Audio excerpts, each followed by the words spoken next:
Lu bicara koperasi, lu bicara sosialis. Ini kan Talembong ini dikenakan karena kapitalis kan? Iya.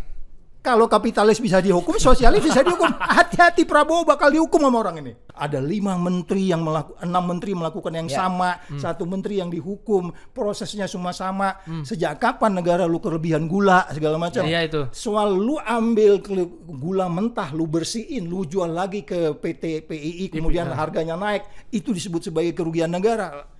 Terus pada bagian lain mereka sebut nggak ada kickback. Itu yang saya sangat takutkan. Syukur gue masih bisa bertahan waktu itu nggak teriak. Kalau gue teriak bisa jadi, lu pidanakan orang karena soal manajemen, lu abuse of power. Terus Vito lu tanya gue ini nggak ada politik, kejam lu sama gue. Kok bisa gini ya? Terus saya segala macam, ya akhirnya tahu nggak apa yang keluar dari mulut saya? Apa itu? Hanya Anies dan saya yang tahu. Pak Anies, you have to lead the country. Itu kata gini antara gue sama Tuhan gue. You have to lead this country. Kamu harus memimpin negeri ini.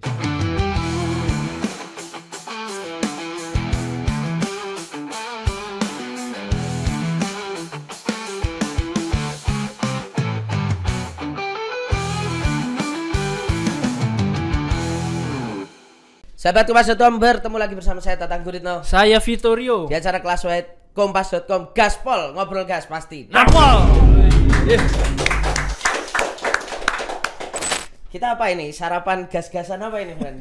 Kita sarapan bersama orang yang kemarin tampak sangat lesu. Yes. Ketika vonis Tom Lembong dibacakan. Iya, paling lesu ya.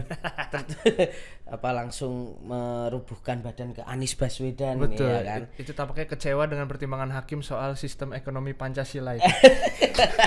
Lebih memilih sistem ekonomi kapitalis. Iya. Ini soal vonis Tom Lembong. Oke, kita sudah bertemu dengan mantan pimpinan KPK Pak Saud Situmorang. Hai. Sehat Pak Saud. Itu, makasih. Siap, makasih Bang. Ini dulu tukang tuntut juga ini kan? Tukang tuntut. Kayaknya hari sudah berganti beberapa hari, tapi kalau soal kesedihan kemarin pas sidang kayak Mas. Lu jangan bikin gua nangis lagi dong. Apakah akan ada air mata dalam episode ini? Oke, Pak Saud, tapi pertanyaan pertamanya adalah karena itu rame banget soal ketika Tom Lembong divonis, teman-teman di situ kelihatan sangat sedih ya. Ada Pak Said Didu, ada Pak Anies geleng-geleng, kemudian Pak Saud kayak paling kena banget lah itu Pak Saud lah, sedih banget itu sampai dirangkul Pak Anies itu. Padahal sebelumnya ketawa-ketawa. Iya, sebelumnya sempat ketawa-ketawa. Dengerin hakim roller coaster banget ya. Iya. Roller coaster banget, aku menyadari itu. Kenapa Pak Saud langsung tiba-tiba drop gitu? Iya, karena bagaimanapun kan kalau kita lihat proses mulai dari awal kasus itu muncul gitu ya. Saya kan yang paling hati-hati. Sampai saya harus tanya sama lawyernya, Mas Hari, sebelum waktu bacakan pembelaannya beliau, sebelum ikut, kan sebelumnya saya hadir juga di sidang itu. Mas Hari, lu yakin ya nggak ada kickback ya? Nggak ada Pak Saud. Oke. Kickback ini maksudnya keuntungan pribadi. Iya, karena hal yang paling saya takutkan 4 tahun di KPK sebagai jaksa penuntut dan penyidik itu kan pimpinan KPK itu penyidik dan penuntut kan. Kalau ada tidak adanya kickback itu pasal 23 itu kita sangat hati-hati. Pasal 2 dan pasal 3 Tipikor itu ya Pak Saud. Itu kita paling sangat hati-hati dan banyak case-case ada kerugian negara tapi memang nggak ada kickback. Itu jadi managerial implication aja karena mungkin ya kita tahu di Indonesia kan sistem manajerial tuh nggak taat pimpinan, nggak taat SOP, belum lagi situasi politik dan seterusnya, sehingga banyak hal-hal yang memungkinkan tidak ada kickback, tapi kemudian negara memang rugi itu banyak. Nah makanya kenapa pertanyaan kembali lagi saya begitu kok kelihatan sangat emosional. Pada bagian lain kita di depan itu ketawa. Sama dengan ketika itu putusan telah terjadi, saya merenung. Oh iya ya, ini Pak Prabowo nih kalau hakim yang 3 ini nanti ngadilin, ini kan lagi rame nih hari ini. Hari ini kan lagi rame, hari ini diresmikan Koperasi Merah Putih. Oke. Hari ini diresmikan. Itu Prabowo bisa dihukum sama 3 hakim ini loh nanti. Lu bicara koperasi, lu bicara sosialis. Ini kan Talembong ini dikenakan karena kapitalis kan? Iya. Kalau kapitalis bisa dihukum, sosialis bisa dihukum. Hati-hati, Prabowo bakal dihukum sama orang. Karena yang aman bagi hakim adalah ekonomi berbasis Pancasila itu ya. Iya kan? Wah, apa sih sebetulnya? Iya, karena dia bilang kalau kapitalis bisa dihukum, sosialis bisa dong. Iya. Jadi hati-hati nih di Koperasi Merah Putih nih, kalau hakimnya 3 orang nih, ke hakim 3 orang nih mesti dibawa ke Mahkamah Kehormatan Hakim sebenarnya. Bisa dibawa mereka ke sana. Itu bisa dibahas, itu sisi lain. Itu sisi yang lain. Sisi lain yang menurut saya, kalau kita bicara pertimbangan kapitalis dihukum, sosialis nggak dihukum, itu jadi aneh. Nah, itulah makanya saya waktu itu karena memang saya termasuk orang yang memahami betul yang namanya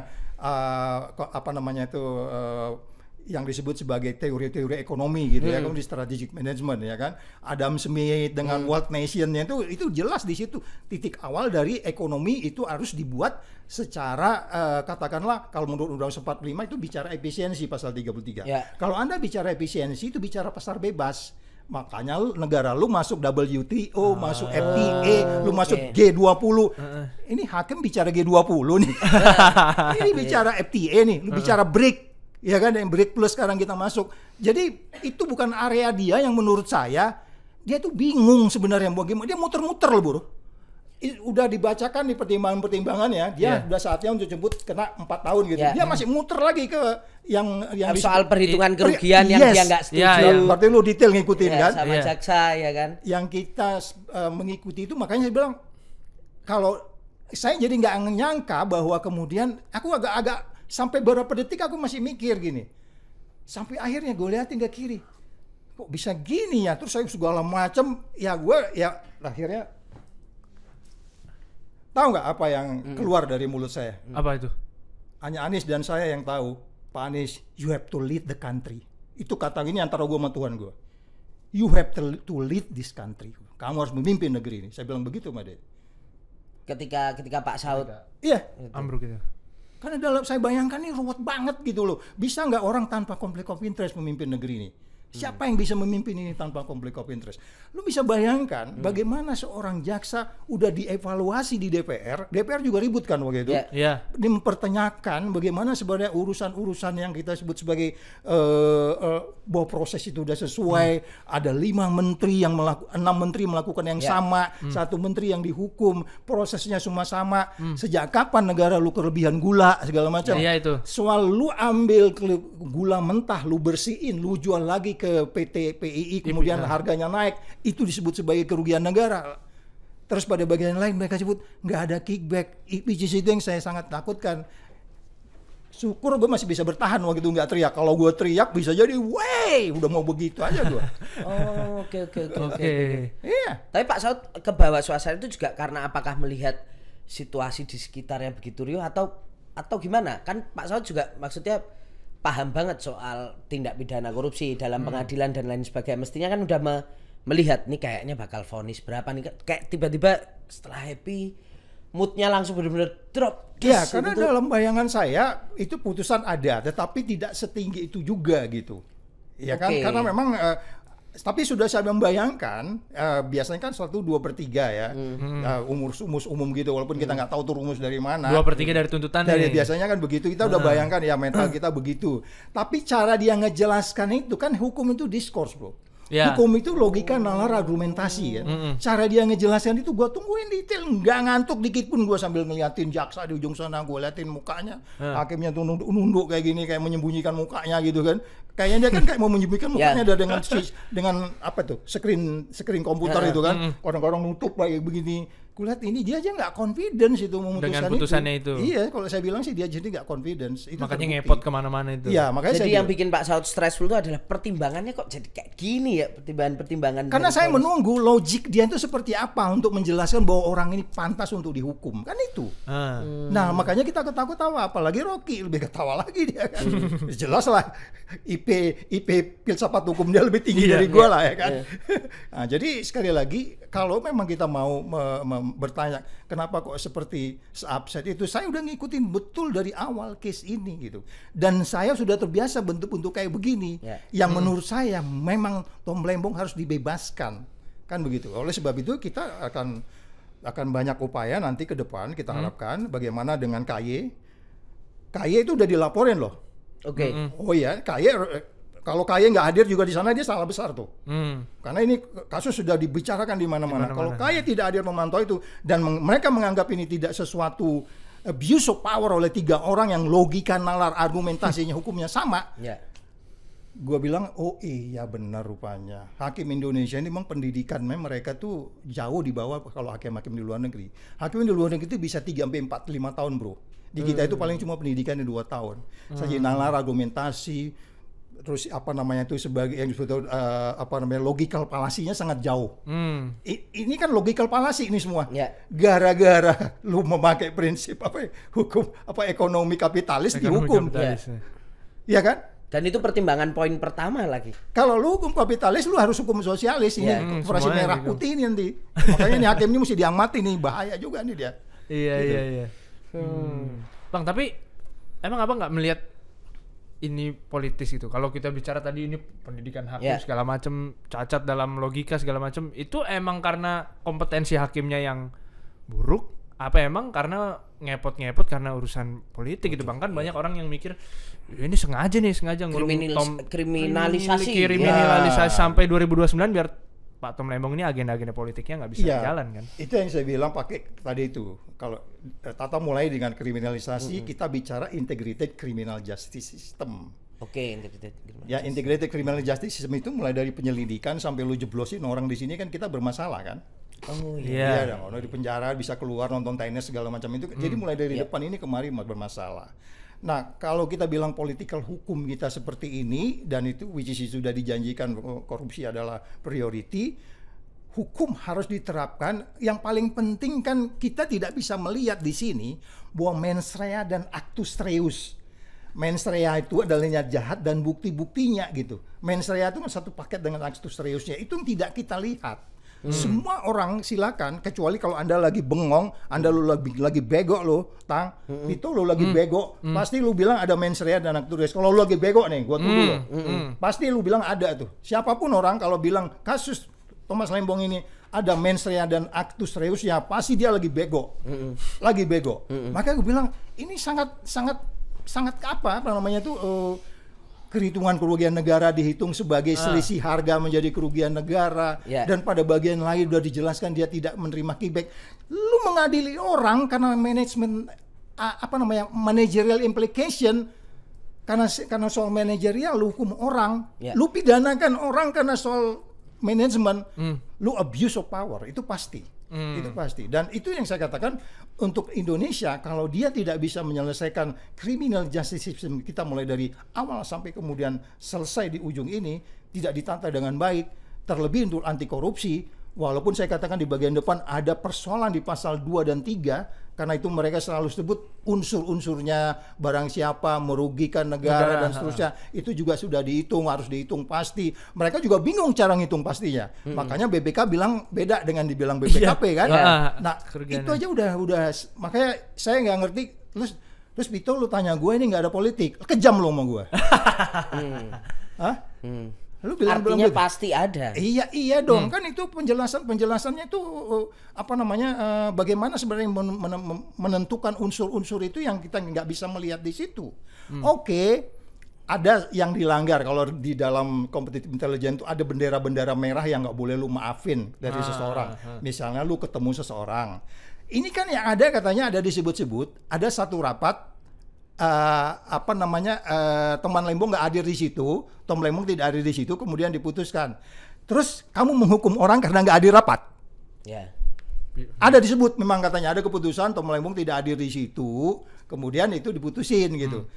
Itu kamu menghukum orang karena tidak hadir rapat, menjadi aneh. Yang bener aja. Yang bener aja. dan agak ngerinya gini ya Pak Saud ya, kalau kita lihat dari penjelasan Tom Lembong itu kan selama persidangan itu kan proses-proses dia melakukan keputusan untuk mengimpor itu kan udah kayaknya semua mekanisme udah dijalani kan ya atas perintah Presiden Jokowi. Ada rapat koordinator. Iya kan? Ini sebenarnya gue udah bisa pulang, kan udah simpulkan soalnya. Iya kan? udah ada momen-momen itu yang dilewati sama Tom Lembong yang walaupun yang menunjukkan bahwa mens rea-nya clear tidak ada. Iya, tapi kan artinya ngeri ya Pak Saud ya.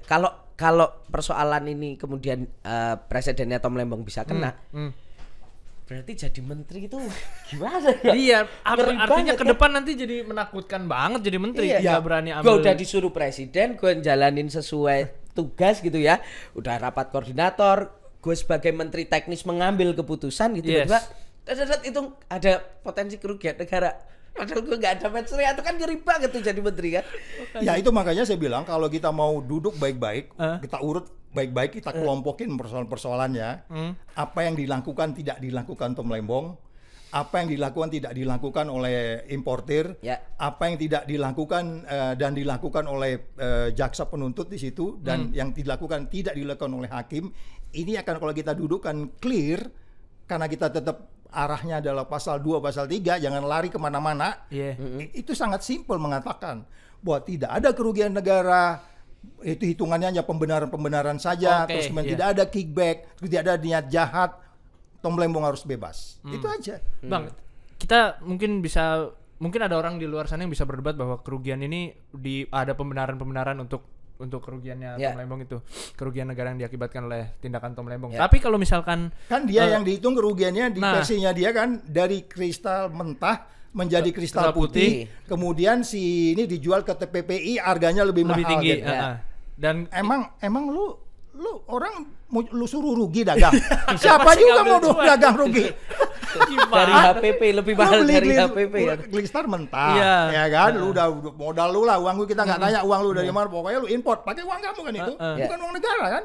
Iya dong, uang siapa? Uang nanti kalau gitu importir barang mentah semuanya, industri pengolahan nggak ada cuannya semua kan? Gitu kan? Jadi makanya saya bilang logical fallacy-nya ini, sesat pikirnya paling nggak ada kurang lebih 6 sesat pikir mereka dalam memutuskan ini. Jadi pertanyaan tuh, aku setat. Iya, pertanyaanku adalah tentang mensreanya Bang. Yap. Jadi gimana kalau misalkan nanti ke depan ada kasus di mana seseorang tidak sengaja korupsi, tapi kerugian negaranya real gitu. Kalau Tom Lembong ini kan kerugian negaranya masih debatable. Karena tapi dianggap PT PPI itu menjual gula yang lebih apa? Ada selisih harga lah. Nah, tapi kalau ke depan ada kerugian negara yang real gitu, udah nggak debatable, emang ternyata negara rugi. Tapi ini orang emang nggak punya mens rea, nggak punya jahat untuk melakukan korupsi, dan nggak ada penerimaan ke dirinya dia secara pribadi gitu. Itu gimana? Itu makanya di pasal 2 dan 3 itu saya beberapa di tempat tuh debat, bahkan bekas pimpinan KPK pun minta supaya pasal 2-3 itu dihapus, hilangin aja. Pokoknya korupsi itu adalah suap, kickback.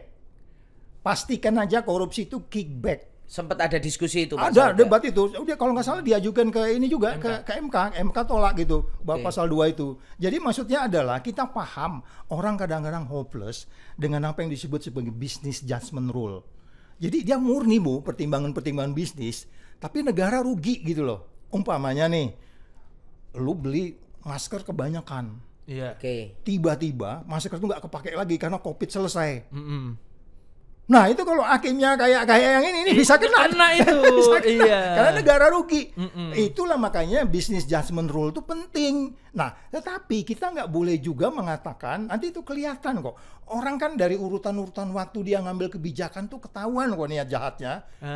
Pak, kami sebenarnya udah analisis nih, COVID bentar lagi selesai. Dia ngimput terus Pak karena dia pecuan gitu kan, ada OCN gitu kan. Itu kelihatan. Nah itu kelihatan dari situ. Ini kan nggak nampak di kasusnya Lembong nih, bahwa memang kita tetap kurang gula. Soal tadi kan hakim bilang setelah lu import harga juga nggak turun-turun. Lu dihukum karena harga nggak turun, gila nggak lo? Kan gitu kan salah satu omongannya. Setelah diimport harga juga nggak turun-turun. Lu dihukum karena harga nggak turun-turun. Ya kemudian dalam pertimbangannya itu disebutkan bahwa tidak membuat masyarakat mendapatkan harga yang pas atau apa gitu ya. Itu ya. Tapi kalau harga nggak turun iya. Terus jadi salah gua. Makanya makanya saya bilang kalau yang manajemen pasar, kalau memang hakimnya pingin dia fokus di situ, hakim-hakim ini, mereka memang harus dididik lagi, mulai baca yang Adam Smith Wealth of Nation. Mulai lagi dari awal suruh ekonomi baca. Ekonomi 101 tuh. Ya, basic pengantar ekonomi. Sampai kemudian kenapa dari Wealth Nation ini muncul kapitalis, muncul ini. Itu kan perdebatan semua bahwa pasar tuh boleh diatur, pemerintah harus turun tangan, dan pemerintah udah turun tangan ketika dalam CQ Lembong kan. Tapi kemudian pasar masih menganggap bahwa gula itu menjadi sesuatu yang sulit. Nah, pemerintah harus turun tangan, dan itu sudah cukup untuk menjadikan pertimbangan hakim bahwa pemerintah sudah melakukan sesuatu dan itu tugasnya dia, dan sesuai dengan permendak kan, proses itu kan ada semua, nggak jadi begitu aja. Makanya mereka nggak berani mengatakan bahwa Lembong melakukan sesuatu tidak sesuai SOP gitu, nggak ada kan? Dia melakukan itu karena kapitalis. Harga nggak turun-turun. Dan itu lagi, padahal banyak menteri perdagangan lain setelahnya juga melakukan hal yang sama. Ada gitu. Menteri yang dihukum cuma satu. Kita belum dalamin satu-satu loh itu bro. Itu menarik tuh. Sesi depan bro. Sesi depan. Satu-satu. Nunggu ada yang dibawa ke pengadilan apa? Enggak, satu-satu kita bedah di eranya dia itu. Oh iya. Lu bisa berjilid-jilid nih podcast gua. Mana nih yang Pancasila nih? Ini sesuai, ini bahaya, ini enggak gitu kan. Enggak, lu mesti hukum juga. Karena kita bicaranya karena yang dihukum itu adalah harus yang kapitalis. Sedangkan dia ini sosialis kan, lewat koperasi. Koperasi kan sosialis itu. Nah, itulah makanya saya bilang hati-hati dengan ideologi kalau berekonomi. Itu yang disebutnya oleh Adam Smith, yang disebutnya itu yang seperti yang dia sebut sebagai invisible hand. Jadi lu makin atur bisa jadi makin ruwet gitu kan. Tangan yang nggak kelihatan itu kan. Itu ngerti invisible hand juga ya. Invisible hand. Iya makanya. Itu yang sering ya. Nah, itu invisible hand kan, itu. Bang, tapi kan Abang kan dekat sama Pak Tom kemarin waktu Pilpres juga kan sempat bareng. Kira-kira emang Pak Tom seberbahaya itu kah buat 2029? Sampai akhirnya ditarget sedemikian rupa gitu. Temuan teman-teman yang bersama dengan Pak Tom ini sebenarnya apa? Kalau tadi kita bicara soal kriminalisasi, kenapa seorang Tom Lembong tuh akhirnya dikriminalisasi gitu? Iya, saya harus ngomong beberapa kali di beberapa tempat ya, baik di media maupun di podcast. Mungkin orang bosan dengan omongan saya. Selama saya di KPK itu kan saya selalu mengatakan bahwa tujuannya KPK itu selain menuntut orang yang memang sudah bisa kita buktikan melanggar, kalau kita bicara pasal 2, pasal 3, tujuannya adalah menjaga orang baik untuk tetap baik. Ada 3 orang yang datang ke KPK yang mencoba dirinya tetap baik, tetapi nasibnya sial. Pertama Masa Manik, di Rut Pertamina. Itu 4 hari setelah dilantik dia datang ke KPK. Pasrah bongkoan, please help me to make all the things clear gitu. Kira-kira bahasa kasarnya begitu. Terus kemudian Sudirman Said itu juga bilang sampai selesai pembicaraan, susah ya Pak. Iya, jahat orang itu. Berikutnya Thomas Lembong, sama gitu juga. Jadi artinya apa? Saya nggak banyak berinteraksi sama dia, tapi saya bisa merasakan gestur ya. Lu interaksi dengan orang 2-3 menit, lu bisa pastilah dari kata yang dia gunakan. Gak usah lah kita background check ya kan. Dari kata yang dia gunakan, intonasi. Kita kan belajar baca orang. Emang kita ini baru apa jadi orang? Iya nggak? Masa kita ini baru jadi orang? Lihat adik kita, ibu kita nggak sebel sama kita aja dah. Bro, mama udah marah tuh. Iya kan? Itu aja kita udah bisa baca. Jadi saya melihat waktu kunjungan Tom Lembong begitu, saya nggak melihat orang itu menjadi sebuah yang menurut saya dia patut dicurigai. Iya, larut dalam situasi ini. Tapi ada gini loh, kalau lu bicara integrity itu sustainability kan. Kalau lu hanya berintegriti ketika lu jadi ketua kelas, kemudian lu jadi menteri jadi nggak berintegriti, itu nggak integritas. Sustainability-nya. Jadi dia konsisten terus gitu sepanjang ininya. Dan itu yang saya lihat ketika dia keluar pun menghadap ke KPK, dia nggak jadikan KPK juga alat, gue udah ketemu KPK nih, nggak gitu kan. Kalaupun diomongin juga nggak peduli orang itu, nggak peduli. Orang buktinya undang-undangnya diganti kok. Nggak peduli dia. Jadi maksud saya, kalau lu tanya Lembong, ya dalam pikiran saya, dalam penilaian saya, ada integriti yang sustain yang mungkin tidak dimiliki oleh orang lain. Yang menurut lu pikir gua datang ke sana itu gampang bro, perasaan gua. Orang pasti mikir, nih Saud anti korupsi ngapain juga? Ini kan lu pasti nanya gitu juga. KPK. Iya, lu mikir gitu juga kan? Itu kan integritas dipertaruhkan juga kalau misalkan. Oh iya dong. Gua kan udah punya pikiran ketika gua ketemu sama dia. Dan dewa apa yang dia lawan gitu loh. Gua kan udah punya pikiran di itu. Dewa apa yang dia lawan? Iya dong. Raja mana yang dia lawan kan gitu. Aja, makanya saya bilang, oh ya udah. Saya hanya ketemu sebelum hadir di situ, saya tanya Ari, Ri, you yakin ya nggak ada kickback? Tom Lembong. Yes, nggak ada bang. Oke, gue datang, gue bilang. Selain memang udah gue pelajarin, dialog di DPR juga gue ikutin, omongan jaksa agung juga di DPR gue lihat, hanya normatif kayak begitu kan. Ya udah, kalau begitu kita udah bisa bayangkan ujungnya kayak gimana. Dan lu sekali lagi saya bilang sangat naif kalau lu bilang nggak ada kaitan dengan politik. Ya. Nah, atas dasar apa tapi Pak Saud?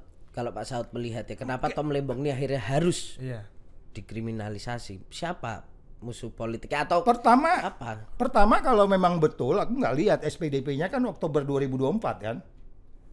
2023. 2024 dulu kan itu. Salah gue ya? Hah? 2023 ya? 2024 ya? SK Pemilunya Pilpresnya 2024 Februari. Ah, dia kan kampanyenya bulan berapa tuh? 2023 Oktober. November. Iya, 2023. Ya pokoknya itu sudah ditarget kan gitu. Jangankan dia, gua aja ditarget, cuman pusing aja nih Saud ini dosanya apa ya? Enggak ada. Oh, tapi Pak Saud juga merasa. Come on man. Cuman dia bingung nih Saud apa ya katanya. Ya udahlah, biar aja mati sendiri. Dia cari-cari nggak nemu gitu kan. Iya. Emang itu sangat common sense itu gitu loh. Jadi artinya gini, itulah kalau politik dibangun dengan yang disebutnya oleh varietas demokrasi. Cara lu berpolitik di negeri ini, varietas demokrasi dari 9 lembaga yang menentukan Indonesia dapat 37, salah satunya varietas demokrasi. Varietas demokrasi itu lu ngasih lu angkat 22. Bagaimana KPU, bagaimana kaderisasi di partai, bagaimana pendidikannya, bagaimana sistem nilai, bagaimana pendanaan partai politik. Itu semua dinilai, lu dapat 22 bro. Itulah cara lu melaksanakan demokrasi. Lu bisa bayangin dari 1 sampai 100, lu carut marut. Lu bilang, enggak Pak Saud, kita punya paten punya nih demokrasi. Lu masih bisa lu debat sama gua tuh. Masih bisa lu bilang kayak gitu. Hah? Ya enggak berani sih, Pak. Ya kita juga. Silakan debat. 22 dari 100. Dari 100. Iya. Lu masih bilang paten kita punya demokrasi. Paten demokrasi Pancasilanya kita, tapi once itu diimplementasi, konflik of interest-nya tinggi. Bersaingan tidak dilakukan dengan baik, kaderisasi tidak baik, sehingga carut marut kayak begini. Ada orang nggak cukup umur, keluarlah yang namanya putusan MK 90. Lu pikir itu nggak ada hubungan dengan jiwa korup? Itu dimulai dari situ gitu loh. Kira-kira gitu. Putusan MK 90 tuh bahkan itu menunjukkan adanya itu varietas demokrasi pasti ketawa-ketawa. Iya. Karena mereka melihatnya secara detail. Dia itu orang-orang ahli demokrasi sedunia yang menganalisis negara menjalankan demokrasi yang itu sangat relate dengan bagaimana jiwa korup itu dimulai dari demokrasi yang rusak. Memang varietas demokrasi ini baru masuk tahun 2015 ke sini. Sebelumnya kan cuman World Justice Project, World Economic Forum, Intelligence Unit, World Competitive Index, yang gitu-gitu loh. Ada 9 lembaga itu kan. Belakangan baru masuk. Setelah mereka belajar, para ahli sedunia, Transparansi Internasional memasukkan cara kita berdemokrasi. Itulah varietas demokrasi itu. Gitu. Sebagai salah satu variabel yang menentukan bahwa indeks persepsi korupsi kita cuma 37, di bawah Timur Leste, di bawah Malaysia gitu loh. Lo mau gimana lagi? Sampai ada putusan itu ya berarti ya putusan 90 itu. Iya itu kan itu cerminan lu menjalankan demokrasi. Nggak cocok undang-undang lu obah, yang penting anak lu masuk gitu. Iya. Ya kan? Itu orang pasti ketawa. Di partai politik itu aja kaderisasinya harus dilihat, ya kan? Habis ini siapa? Ujung-ujung nggak cukup umur jadi pimpinan partai, itu orang lain ketawa juga. Orang ketawa. Yang itu Vito suka tapi logonya sama kayak Pak Prabowo. Ya. Kita makan mie-nya jam berapa kita nih? Tar dulu dong. Belum Pak Saud. Sambil makan mie lah. Oke, Bang, tapi Pak Tom tuh setangguh apa sih mentalnya? Kalau dari abang interaksi ngebaca orang, udah kenal kemarin. Aku sebenarnya lebih sama dia itu tough banget loh. Aku sebenarnya pingin mendengar dia nyanyi sebenarnya. Oh, oke. Ini nyanyi beneran. Nyanyi kan? Lu bariton kan suaranya kan? Oh, nyanyi beneran. Nyanyi beneran. Kalau nyanyi yang tar itu kan nyanyi udah. yang itu. Nyanyi itu udah gitu. Ya. Enggak, aku suka the way dia mengekspresikan pemilihan kata yang kelihatan terstruktur ya. Tenang juga tenang, penyampaiannya. Kalem. Lu bayang nggak waktu dia ngasistensi Jokowi waktu hadir di forum-forum internasional, ya kan? Saya bisa ngebayangkan dia orang yang bisa mewarnai orang lain gitu. Yang menurut saya belum tentu menteri yang lain bisa. Kayaknya kalau ngomong nggak didengar gitu. Iya. Dia dengan bariton yang seperti itu, Saya pikir Pak kalau Bapak mau bicara seperti ini forum ini akan menarik. Ya, benar juga. Daripada yang lain, Pak nggak bisa Pak, bla bla bla bla, gitu kan. Termul dulu maksud saya kan. Termul, tahu lah termul ya kenapa. Jadi kalau saya lihat memang dia logiknya sangat tinggi. Dan banyak juga baca bukunya. Terus kemudian memiliki yang saya bilang tadi sustainability yang itu nggak setiap orang punya. Ketika situasi beda, dia beda. Ingat nggak cara dia menjawab ketika dia dikritik oleh satu menteri soal OSS, online single submission itu, ya kan? Kalau dia ngomongnya baik gitu. Kalau gua nggak, apaan loh? Izin terpadu satu pintu, jendelanya aja banyak. Kayak gua ngomongnya kayak gitu kan. Izin terpadu satu, ada yang santun, terstruktur. Dan itu menurut saya agak ini ya, menurut saya ya itu pikiran dia runtut. Gua masih acak-acak pikiran gua gitu kan. Kalau dia memang udah urut terstruktur gitu. Dan itu kekuatan dia yang nggak bisa dilawan even oleh presidennya sendiri. Presidennya juga bingung mengelawan kan. Ya udah ganti aja lah kan gitu akhirnya gitu. Tapi selama menghadapi persidangan ini kan memang kalau kita lihat istrinya datang terus kemarin ketika jelang vonis dia menyampaikan sudah dapat belajar dari tahanan yang muslim untuk tawakal. Tapi Pak Saud gimana melihat Tom Lembong sempat menceritakan nggak masa-masa menghadapi ini tuh gimana bagi Tom Lembong? Saya nggak ini ya, cuman waktu itu saya pengen ketemu dia untuk memberi buku aja waktu itu, buku strategik ya. Tapi saya nggak ada banyak interaksi. To be honest, interaksi saya face to face hanya 3 kali. Pertama di KPK itu, kedua ketika dia membacakan putusannya, ketiga yang kemarin waktu sudah diputuskan. Dan itu pun nggak ada pembicaraan gitu. Karena apa? Ibaratnya gini loh. Kalau ini saya dan Tom, kalau saya bilang nih, ini Tom Lembong, sini Saud, sini Anies, sini siapa? Rocky, sini Refli lah kata gitu ya. Ibarat kami terbang gitu ya, terbang dengan teori swarm gitu. Ibarat burung yang terbang itu. Itu burung itu sayapnya yang sebelah kiri gede banget itu biasa itu ya. Kayaknya itu ya. Itu lu lihat burung yang terbang tuh. 5.000 burung terbang. Lu pernah nggak tiba-tiba ada satu burung jatuh di bawah? Pernah nggak lihat? Nggak pernah kan? Begitu juga tawon, terbang banyak ribuan gitu. Apa yang mempertemukan mereka? Itu yang disebut values. Lu amati teman terdekat lu, si burung tuh ngamati nih, dia bergerak. Saling cek. Lu harus cepat bergerak. Begitu juga gue memandang Tom ini. Gue nggak pernah ngomong sama dia, tapi pikiran gue tuh sama. Sama dengan Anies. Lu pikir gue tiap hari ketemu Anies ya? Kagak bro. Lu pikir gue ketemu tiap hari? Rocky gue hampir 2 tahun gak pernah lihat gue. Begitu juga aku sampai hari ini belum pernah ikut podcastnya Repli. Tapi gue kayak tawon gitu, terbang sama-sama menghold saling melihat bahwa ini yang benar, ini yang enggak pernah. Gue belum pernah dia wawancara sama Repli. Even gue belum pernah ketemu Rocky. Ya kan? Jadi maksud saya nilai itu yang mempertemukan. Jadi lu tanya, pernah nggak ngobrol sama Tom? Enggak, pikiran gue tuh udah sama dia, kayak terbang. Frekuensi. Yes. Akhirnya solidaritas. Dan itu yang nggak bisa dikalahkan oleh yang disebut strategi, struktur, skill, cara termul tuh nggak bisa. Karena kita punya nilai yang sama gitu. Bahkan kita nggak koordinasi karena di kepala kita tuh sama. Apa itu? Demokrasi, kebenaran, keadilan, kejujuran, kedisiplinan, kesederhanaan dan seterusnya. Hanya itu aja yang mempertemukannya. Benar. Ini setelah Pak Saud agak keras ini, gue akan menebak komen netizen. Gue akan menebak. Nanti pasti satu rombongan patah hati. Kan pasti ada 2 nih. Iya.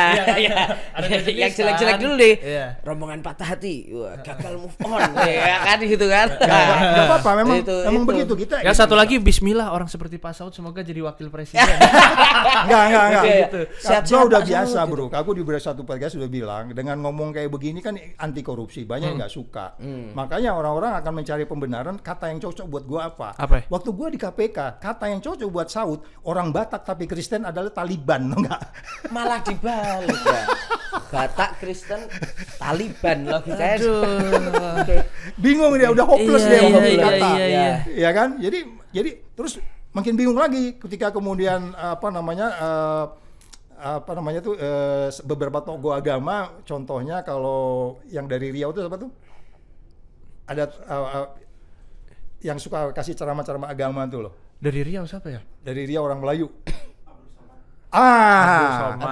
Ketika Somad datang ke KPK, gue yang nyambut di depan. Gue nyambut dia. Orang bingung, ngapain Pak Saud? Gue tiap malam nonton dia, tahu sama istri gue. Kalau yang bagus lu kutip, gue bilang gitu. Yang baik ya ambil. Oh bener Taliban ini. Wah mas, itu jadinya. Jadi maksud saya bro, yang omong-omongan seperti itu nggak apa-apa, biarin aja. Karena orang itu disitulah tara pemikirannya, nalar logika, argumentasinya, literatur yang dia baca. Jangan disalahin, dia bayar pajak juga loh. Boleh disalahin. Tapi kan kalau ngadepin begitu-begitu kan gampang bang, kita mengabaikannya. Tapi apa resiko abang? Tapi jangan lu blok dia, biarin dia ngomong terus. Iya nggak apa-apa, kita juga seneng bacanya. Yang stres cuman bos aja, biasanya bos. Aduh komennya ngeri-ngeri, aduh gitu. Jangan. Tapi resikonya apa bang? Ketika abang tetap konsisten menguphold nilai-nilai itu, values itu bersama orang-orang yang tadi abang sebutkan, itu kan udah capnya oposisi nih. Tom Lembong udah ditarget jelas. Lu harus tetap percaya bahwa kehadiran orang-orang jahat, Iban keberadaan syaiton itu diizinkan oleh Allah. Lu pakai agama aja boleh. Benar nggak? Jadi kita semua Kristen sih bang sebenarnya. Even kameramen yang tadi ngomong kita agak ngeri sih bang. Kehadiran orang jahat, kehadiran orang yang salah pikir, yang sesat pikir, kemudian beda pemikiran yang diajarkan guru agamanya dengan pelaksanaannya, itu kan sebenarnya ruang dan waktu. Itu yang saya bilang, setiap orang itu sebenarnya punya pintu tobatnya masing-masing. Iya dong. Dan mereka hadir suatu saat mereka akan ketemu, mungkin setelah dia batuk-batuk bisa juga, ya kan? Nah, yang paling susah kan udah mulai batuk, udah habis masanya memimpin, masih pingin mimpin terus, nah, itu kan susah kan kalau kayak gitu, ya kan? Jadi maksud saya adalah kita jangan mengambat apapun jalan pemikiran orang. Perbedaan pemikiran itu sebenarnya diskurs, dan itu yang membuat sebenarnya hukum itu menjadi lebih baik, hukum itu menjadi lebih adil, hukum itu jadi manfaat. Hukum itu menjadi pasti gitu. Kecuali kalau lu nggak mau dialog. Itu makanya saya bilang 3 hakim ini harus dipanggil oleh KY. Kan saya udah bilang memang dari awal hakim di Indonesia itu dididiknya jam terbangnya aja kurang. Mereka 2 tahun bisa jadi hakim. Di luar negeri bro minimal 4-5 tahun. Lu belajar logika yang tinggi sehingga lu bisa yakin bahwa ini bukan urusan kapitalis dengan sosialis. Lu gara-gara kapitalis lu dihukum orang. Kalau gitu tutup semua buku yang ada di UI ngajari kapitalis, buang semua tuh. Itu namanya hakim-hakim luar negeri harus berguru ke kita, Bang. Ya. Iya, Indonesia punya sistem ilmu baru nih. Gitu kan. Udah jelas yang namanya di Undang-Undang Dasar kita pasal 33 itu bicara efisiensi ekonomi. Kalau bicara efisiensi, lu bicara pasar. Pasar ya. Pasar lu nggak bisa lu atur-atur kan. Kalau itu yang saya bilang di bagian depan, ngapain juga kita masuk BRIC, WTO, FTA, ya kan? Jadi ya itu yang saya bilang tuh mereka bingung aja untuk makanya Komisi Yudisial harus memeriksa itu ya. harus memanggil mereka. Saya pikir kalau mereka nggak hadir di situ juga salah, karena beberapa informasi saya dengar sebenarnya lawyer Pak Thomas Lembong udah kirim apa permintaan ke sono. Oh iya. Karena ada waktu itu satu yang nggak benar waktu melaksanakan ada satu persidangan dalam proses pemeriksaan itu yang menurut mereka nggak cocok, itu ada satu gitu. Mereka udah laporkan juga. Tapi abang siap bang ditarget kayak gitu juga? Maksudnya? Ditarget kayak Tom gitu? Oh iya, mereka akan cari-cari. Ini juga gue salah ngomong di sini juga ditunggu nih. lu tonton tuh di Gaspol tuh, begitu dia salah ngomong. Gue jadi saksi dong bang nanti bang. Dia ada slip of apa enggak itu? Kita sikat aja katanya. Lagi dicari-cari. Tapi Pak Saud memang dan teman-teman di situ tuh memang sudah paham bahwa konsekuensi logis dari melawan politik kekuasaan itu adalah kriminalisasi ini. Itu sudah disadari betul itu. Iya kan, kita hidup di Indonesia bukan baru kan. Iya sih. Iya. Udah kita tahu negeri kita gitu. Ya, dengan sejumlah pembenaran yang bagaimana sebenarnya meluruskan yang ketidakbenaran ini kan. Which is kalau itu tidak kita luruskan, dunia luar tuh sudah bicara membangun peradaban yang baik, hukum yang baik, lingkungan yang baik. Orang luar sudah mulai bicara bahkan tidak lagi baterai mobil, kita udah bicara mobil hidrogen yang keluarannya ini. Kemudian bagaimana dunia yang bertahan, dunia yang adil.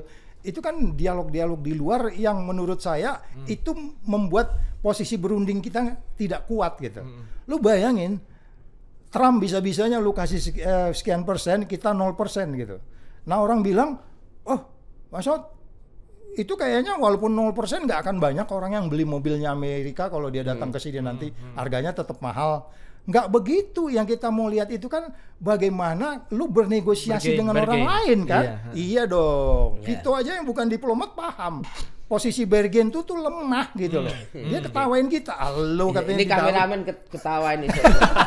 Si paling. Jadi jangan dilihat, jangan hanya dilihat udahlah nanti 0% juga nggak akan ada yang beli mobil apa tuh, nggak usah jemput merek lah dari Amerika. Nanti bakal banyak berkeliaran di sini.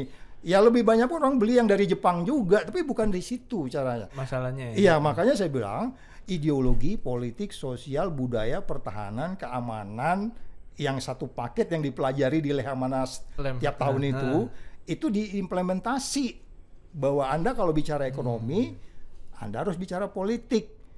Nah, tetapi bukan berarti begitu masuk di hukum Anda nggak bicara apa yang disebut sebagai kekuatan buktinya. Ini kan dia bingung nih si hakim nih. Gue belajar teori ekonomi. Jangan-jangan dia tanya ChatGPT juga. Dia tanya dulu kan. Deadline lagi. Bisa jadi, iya. Bisa jadi juga, puyeng juga ya kan. Nah ini pertanyaan titipan, Vito, apa itu? Ini dari tadi layarnya ini terus ngebet banget ditanyain. Ngebet banget tanyain. Sebenarnya itu sih apa yang dipunya Pak Tom ini yang bikin khawatir lawan politiknya, karena kan apa sih Pak Saud itu? Apa kalau misalkan dibilang sekarang membela Anies Baswedan, Anies juga kalah. Enggak, aku ada satu yang agak slip of tongue kemarin ketika kepada seseorang aku bilang gini, apa yang dialami oleh Temo Lombong ini nggak segini-gininya yang dialami oleh Anwar Ibrahim. Oh, ya nggak? Iya dong. Lu kelihatan lu bengep dipukulin, tapi lu sebenarnya makin eksis di situ. Dan itu datangnya dari mana? Itu datangnya dari Allah, bro. Kita beragama loh, bro. Lu makin pukulin teman Lembang, lu makin lu pukulin gua, lu pukulin siapapun teman gue yang sama-sama terbang tadi itu. Hati-hati lu mukulin orang. Apa kurangnya itu? Kasur yang dipakai Anwar Ibrahim pun dibawa, bahwa di situ ada bekas apa katanya kan? Jadi Perdana Menteri barang tuh. Nggak bisa lu lawan kalau Tuhan udah berkehendak. Hati-hati dengan itu. Terus kemudian Garuda Pancasila cuma lu pajang aja tuh di dinding itu. Ada ketuhanan Maha Esa di situ sampai di bawah. Apa dong yang namanya ideologi? Which is itu yang kita harus pegang menurut saya.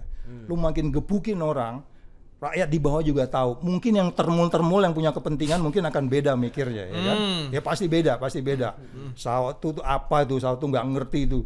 Udah jelek deh. Kan gue baca juga komen-komen tuh.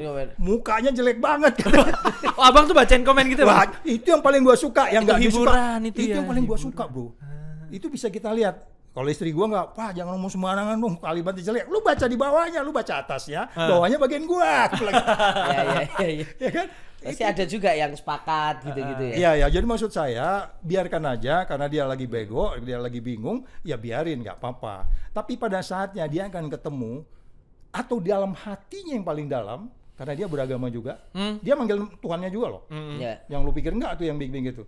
Dalam hatinya, sebenarnya bisa, cuman kan kalau kayak gini kita berat, kita punya barang bro, katanya kan gitu kan. Jadi konflik of interest-nya gitu loh, kira-kira gitu. Si term Bang, sekarang kita bahas hukumnya deh Bang. Iya Bang, biar nggak mancing-mancing nih Bang. Ini putusan ini kira-kira menurut abang nih, dampak kedepannya gimana buat decision making orang-orang di kabinet atau juga para pengusaha-pengusaha yang main di sektor impor? Aku di bagian depan udah ngomong kan, hati-hati Pak Prabowo, sebentar lagi Anda akan dibawa ke depan pengadilan dengan koperasi Merah Putih Anda, karena koperasinya rugi-rugi terus di bawah gitu, tapi nggak ada kerugian karena Pak Prabowo melaksanakan ekonomi sosialis. Yang kalau kapitalis dihukum, sosialis bisa dihukum dong. Ya nggak? Jadi ekonominya apa? Ekonomi Pancasilais. Ekonomi Pancasila itu ya pasar bebas di situ, kapitalis di situ. Makanya dia berada di semua ideologi semua ideologi diambil oleh sosialis pun ada. Ya, ada di situ. Iya kan? Gitu. Jadi makanya sekali lagi implikasinya pasti akan ada banyak ke depan. Karena ini kan jadi jurisprudensi untuk kemudian jadi kebijakan-kebijakan berikutnya. Nah, itu yang saya bilang nantinya kita harus menjelaskan kepada para hakim yang mulia ini Kita beranggap mereka yang mulia karena harus memutuskan juga. Yang mulia di depan Allah juga belum tentu di depan kita mulia lah ya, kita anggap ya kan. Karena kita harus ikut putusan dia. Kita harus diskusi bagaimana tadi itu Mahkamah Kehormatan Hakim segala macam, terus kemudian KY untuk kemudian melihat ini sehingga bisa memutuskan bahwa dia harus bebas karena tidak memenuhi unsur-unsur yang diminta oleh pasal 2 dan 3 itu. Bahwa di situ ada mens rea, kerugian negaranya masih diperdebatkan karena itu hitungannya juga sangat jauh. Kalau menurut dia kan selisih harga yang dicuci menjadi gula putih dijualnya lebih mahal, dianggapnya itu jadi kemahalan. Loh emangnya dari hitam ke putih itu kan ada teknologi yang dipakai gitu loh. Nah itu kan, jadi sekali lagi bagaimana kita menjelaskan itu bahwa business judgment rule, keputusan yang sifatnya administratif Anda nggak bisa adili. Karena makanya dibatasi di pasal 2 dan 3 itu adalah penjelasan mens rea dan actus reus, niat jahat dan bukti-bukti niat jahat itu, baru kemudian kickbacknya. Kickbacknya totally zero dan itu diakui oleh hakim dan jaksa penuntut. Itu saja kalau dia pakai kickbacknya tidak ada, itu sebenarnya dia harus putusin untuk tidak dilaksanakan. You tahu, selama 4 tahun saya di KPK, yang paling saya berdebat dengan jaksa-jaksa. Di sana kan banyak jaksa-jaksa keren juga. Oh, mereka menguasai teori, bro. Kalau debat itu kita pakai teori di sana. Dokter juga banyak tuh.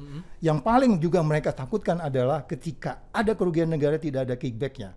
Makanya saya bingung kok jadi mainstream pemikirannya di kejaksaan ini berbeda sekarang. Nah itu kan ada quote, ada pertanyaan gitu. Apakah ada mainstream pemikiran yang berbeda, ya kan, dengan yang secara normatif hukum harus diterapkan. Ini yang menurut saya kita harus lawan supaya kemudian hukum tidak dianggap sebagai alat penekan atau hukum karena suka tidak suka, atau hukum hanya dilakukan untuk orang-orang tertentu, atau hukum dilaksanakan untuk ideologi tertentu. Lu diadili karena jalan pikiran lu. Jelas yang namanya Thomas Lembong bicara efisiensi, dia ngerti di situ ada gula yang kurang, gua harus import, itu putusannya dia. Apalagi kemudian diikuti oleh logika-logika lain oleh 6 orang yang bersamaan dengan dia fungsi dan jabatannya, tapi mereka nggak dihukum. Jadi menjadi pertanyaan gitu loh. Nah, oleh sebab itu saya mengatakan kita harus menjelaskan kepada publik dalam bahasa lawyer, dia harus meyakinkan kepada hakim bahwa lo sesat, ini lo sesat, lo itu ini. Memang mereka nggak bisa terima karena apalagi kalau dia by order kan. Kalau dia by order pasti dia nggak akan, ya lo perintah, yang penting cari pembenarannya kan gitu. Nah itu agak sulit. Ya itu yang agak sulit kan di situ. Nah oleh sebab itu ukurannya apa? Kan kita hanya bicara indikasi. Pito, lo sakit, kepala lu pusing, gua hanya bisa ngeliat lu indikasi kurang tidur, kolesterol, atau darah tinggi. Nah kalau ada orang menuntut di luar dari logika-logika yang umum, apa di belakangnya? Lu jangan salahkan kita karena kalau kita pikir bicara politisasi, kita hidup di Indonesia ini, apalagi dong yang disebut conflict of interest itu. Nah itu logika yang sangat sederhana gitu. Ya. Artinya kalau misalkan nanti KY Mahkamah Kehormatan Hakim itu nggak turun tangan, ini akan jadi jurisprudensi ke depan yang membuat kasus-kasus pengambilan kebijakan juga akan dikriminalisasi gitu. Yang saya agak khawatirkan adalah ketika kita ini harus mempercayai orang untuk datang berinvestasi. Oh malah soal investasi. Oh iya dong, kan orang itu baca. Kan jadi ngeri. Mereka bicara resiko, bro. Di setiap unit organisasi itu sekarang itu semua organisasi. Disertasi gue tuh competitive intelligence yang nggak selesai sampai hari ini. Aduh. Yang udah dari tahun berapa itu? Iya kan. Itu kan bicara risiko. Itu bagian dari risiko. Ini mulai ngaco nih hukumnya. Susah juga kita nggak boleh untung di negara itu katanya. Kita nanti invest ke situ malah bisa jadi perusahaan kena. Nah itu yang harus diwaspadai. Cuman kan orang bilang saud karena udah favoritism satu kelompok terbangnya gitu. Enggak, kita terbang ini kan memegang nilai. Gue bukan asal terbang juga kan. Gue juga bisa lepas dari nilai itu masuk ke kelompok lain gitu. Bisa aja kan. Kalau selama ini gue terbang di kelompok yang sama pikirannya sama gue, what's wrong with that, man? Ada salahnya apa di situ gitu. Ini kita diskurs, kita berdebat di situ. Anda belajar pakai teori sebagaimana kita tadi bicara kapitalis dengan sosialis dan seterusnya. Secara keseluruhan kan nilai apa yang mau diciptakan? gula tetap ada, masyarakat tetap makan gula supaya dia tetap sehat. Silakan yang kebanyakan gula juga nanti ke dokter sendiri. Iya. Iya. Baru gue mau ngomong. Kebanyakan gula nggak sehat juga Nggak sih. sehat juga, diabetes juga. Iya. Berarti dalam rangka untuk menyelamatkan investasi supaya para investor ini nggak ngeri, ya makanya harus Tolong ada dong. harus ada ini nih intervensi Itu, di tengah kalau proses mau ini. aman, Yeah. lu tarik, lu di grup lu punya siapa lah gitu, bikin survei, tanyain orang-orang asing itu. Aku ditanyain, nggak aku bisa sebut kantor beritanya ya, tapi kantor beritanya tetap dari luar negeri. Dia hanya ngejar gua beberapa kali pertanyaan, dia tanya mulai kasus Hasto. Politisasi nggak itu Pak Saud? Gue bilang itu memang gua nggak ragu dari si OTT-nya. Tapi politisasi, the way he taking care the law gitu kan. Ya, terus tanya tuh Mas Lembong juga gitu. Itu wartawan besar di, nggak usah aku sebut, pokoknya di Asia. Terus gua jelek-jelekin. Kalau gua jelek-jelekin Indonesia, si wartawan juga punya otak sendiri kok. Iya. Nggak akan dia tulis apa yang gua, Nggak kalau akan kita kritik, jelek-jelekin, iya. dia punya otak kok. Sama dengan lo kan, kan gitu. Jadi artinya saya bisa melihat, lo kenapa dia nanya kantor berita itu? Gue jelasin, lo kan udah baca Pak, enggak? Kan lu udah lihat, gue bilang kebetulan dia bahasa Indonesia kan. Oh, iya kamu ikutin, nggak aku mau lihat. Kan dia bilang narasumber harus ngomong gitu kan. Ya, Biar ada bisa bener, Pak dikutip. Saud, iya. Iya, biar ada Sama bisa dengan dikutip. Yang wartawan Iya. tanya malah dibalikin lagi. Kan lu juga tahu. Iya sih. Iya sih, Pak. Iya sih, Pak. Masa kita kutip diri sendiri? Makanya dia bilang gitu, aku ngomong lah kan, aku jelasin, lu lihat dari prosesnya kayak gimana, ya bagaimana pasal 2, pasal 3 itu gitu. Terus dimuat lah berita itu, dia kasih linknya ke gua, nggak gua baca karena gua belum subscribe. Jadi ada paywallnya. Ada paywallnya. Tapi di depannya udah kebaca, oh ya udah. Iya. Oke, udah benar. Dapat. Oke, jadi mungkin pertanyaan menjelek terakhir dari Pak Saud. Tapi sebenarnya kalau kita melihat dari situasi hari ini, dan kemudian kemarin kita sempat ngobrol sama Pak Ugro juga ya. Iya, Yang menyampaikan. Oh ya, Bro, aku kemarin nonton. di sidang juga kan? Saya nonton, di belakang saya dia. Iya, Dia iya. paling banyak senyumnya. Dia paling banyak. Paling banyak senyumnya. Artinya pusingnya Pak. Iya. Oh gini ya gitu. Kalau versinya Pak Ugro itu kan memang orang-orang pintar termasuk Tom Lembong itu dugaannya nanti memang untuk 2029 jangan ada dulu lah karena akan bikin bingung gitu kan, puyeng gitu. Kalau sekarang Pak Saud mungkin aku tanyanya kebalikan ya. Tom Lembong ini punya mimpi-mimpi apa Pak untuk 2029 sebenarnya yang hari ini ya mungkin oke juga nih sebenarnya untuk nanti 2029, atau katakanlah teman-teman yang berada di garis perlawanan ini sebenarnya masih pengen apa? Kan tadi Pak Saud sempat ngomong, Mas Anies Please lead this country. Ya, gue bilang. Iya. Apa Pak, kira-kira banyak- mimpi? apa kira-kira bilang mimpi Tom Mimpi-mimpi Lembong? yang masih digarap dan itu membahayakan gitu. Saya harus declare ya, bahwa orang bilang Saud nih ke Anies apa sih? Enggak, gue bukan dipengaruhi dia. Gue yang datang ke dia. Selesai dari KPK gue ngomong nih terus terang. Beberapa tempat aku udah ngomong. Selesai gue dari KPK, gue nggak punya konflik of interest. Gue minta tolong pada seseorang. Lu bisa Temuin atur ya? gue Anies nggak katanya. Ada apa bang? Nggak, gue ngomong gitu. Oke, diaturlah ketemu. Dia masih gubernur waktu itu. Gue nggak banyak ngomong. Hanya bilang bapak harus jadi presiden, gue bilang. Gue hanya ngomong itu aja. Habis itu gue pulang. Gue nggak pernah ketemu lagi. Sampai campaign itu gue terbang aja gitu, dia terbang di situ, gue terbang di sini karena ada nilai yang sama kok. Ya jadi maksud saya adalah kalau tanyaan yang tadi kaitannya dengan Tom Lembong, kalau dia pengen bikin Indonesia yang lebih beradab, lebih kompetitif, lebih bersih, lebih adil, what's wrong with that? Ya. Ada salah apa di situ?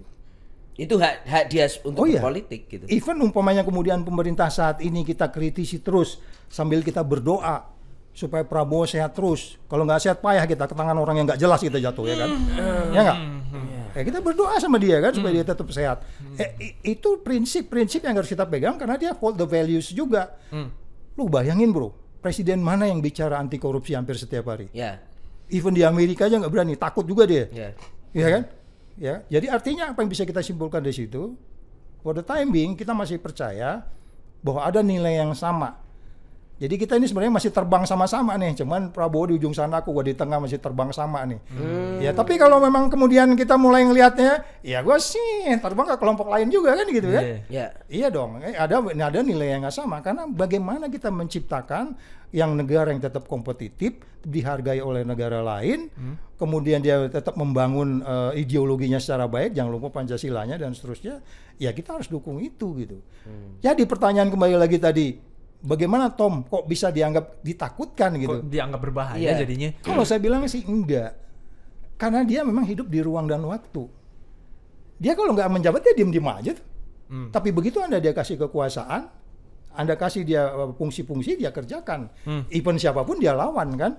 Walaupun dengan gaya yang sangat wise seperti itu kan. Beda dengan ya, saya umpamanya itu gayanya. Jadi sekali lagi tidak ada yang perlu ditakutkan, dan saya pikir juga nggak ada yang ditakutkan juga oleh siapapun yang lagi berkuasa, kecuali kategori termul ini, dia kan panik. Itu kata kuncinya. Iya, makanya pentingnya para pengendali termul ini menjelaskan, gua tuh sama dia atau siapa lah yang sedang mengadili Tom Lembong ini, ya kan?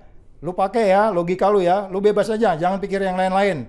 Pakai aja teori-teori lo. Bila perlu tanya sana perguruan tinggi, gimana ini pasal 23 ini.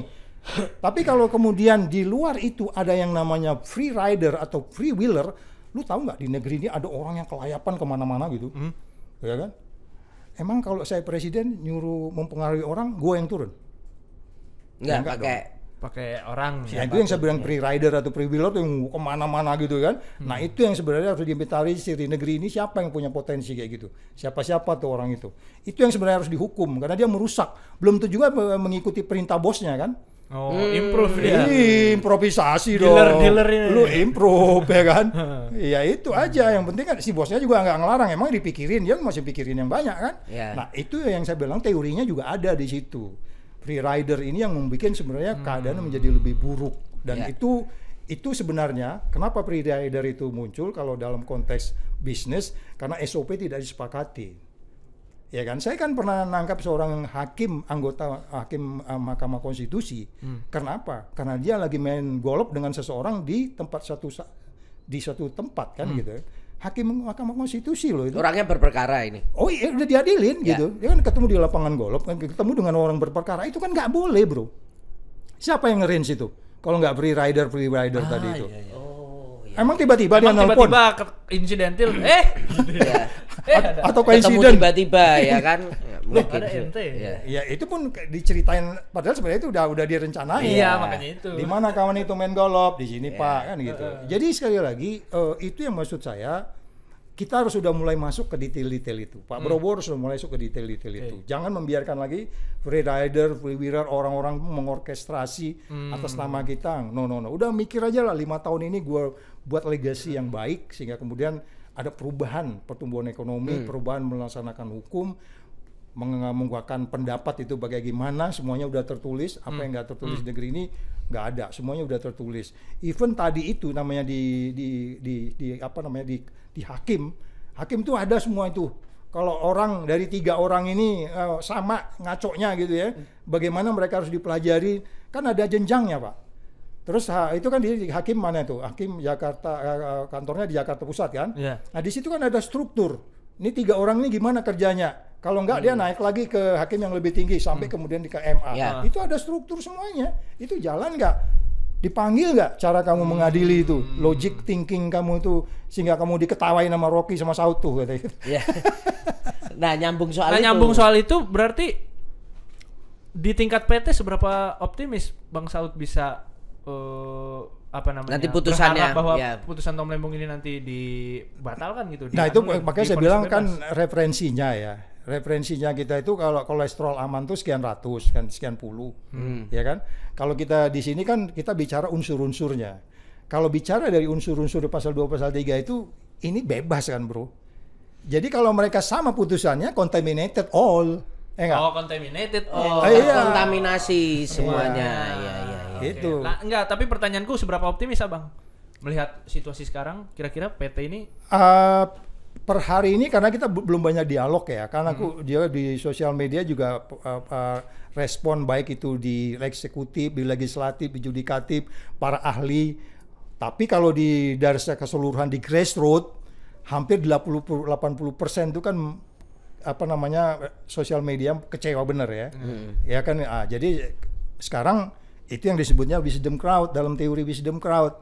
Orang banyak itu bro, ini kita 3 ini lebih bijaksana daripada gue sendiri kan. Gue bisa sesat kan, karena gue conflict of interest. Jadi yang disebutnya wisdom crowd itulah pentingnya di dalam putusan juga hakim membaca pandangan umum tentang itu karena dia bisa sesat. Hakim-hakimnya suruh nonton itu sosial media tuh bahwa yang gila itu bukan Saud Situmorang, bukan Rocky, bukan kita Refli, semua ya. pandangannya sama Jadi gitu. bahan muasabah. Sekarang ada ini loh, ada satu pagi hari ini dia mengcapture foto-foto hakim itu, tandain orang ini katanya. Iya benar nggak? Ada ini Netizen Instagramnya tuh apa ngeri. mau silaturahmi. Ya. Ada kan? Tandain Netizen orang ini di Indo, mukanya, kasih tahu sama tetangganya. Itu bukan gua loh. Nggak pernah gua suruh juga itu. Iya. Gua anggap gua terbang di sini, dia terbang di sana. Ada nilai yang sama di kepala kita. Nggak gitu kali menegakkan hukum. Nah, itu maksud saya bilang kalau pertanyaan lu tadi, gua melihat ya 80% ini sesat, pengadilan sesat, kembalilah ke jalan yang benar Pak Hakim. Itu kan himbauan kita kan? Ya, harapannya di PT iya. Pak Hakim gitu Yes, ya. Kalau enggak ya itu berarti sudah terkontaminasi Iya. semuanya ya. Oke, gitu. Pak Saud, terima kasih KM sudah jam makan Gua pikir siang kita. makan mie waktunya. dulu nih. Iya, Itu kita nanti habis ini lanjut makan juga. mie, Nggak, lanjut. sambil makan mie lanjut sampai jam 3. Part 2. Biar ganti set up. Biar ganti set. Banyak thank you Pak Saud, semoga Iya, sama-sama. sehat-sehat selalu dalam terbang tadi ya. Iya, semoga. Ya, Terbang, saya terima kasih kepada Vito dan Tatang ya. Terima kasih. Ini ketemu yang kedua ya. Pertama Iya, kita iya, bicara Zaman lawas dulu ya. iya itu awal-awal Firly waktu itu gaspol ya. sampai sekarang belum diadilin juga dia bilang. Ya, mungkin juga ini supaya tidak lupa Jadi orang jadi ya. menurut gua podcast lu kagak ngaruh gitu. Sama omongan abang juga nggak ngaruh. Iya, abang juga ternyata ngomong nggak ngaruh juga ya kan. Satu-satu kita. Satu-satu kita. Sering impas ya. Iya. Remis. Aduh. Oke, sehat-sehat selalu ya bang. Sehat-sehat. Oke, Ya, dalam sama-sama. Semoga perjuangan abang selalu. juga tidak ditarget lah. Ya. Supaya bisa main kesini lagi. Ya kan? Iya. Oh ya ini syuting terakhir lu nggak nih? Belum tahu. Belum tahu. mau kemana tahu. dia? Nah, ada ini bang nanti ya. Itu. Mau keluar. Mau Iya. Ngambil PSD loh. CPNS bang. Ya gondrong begini lu emang. Ya nggak bisa pakai peci. Iya lu kiri-kiri. Sukses ya lu. bro ya.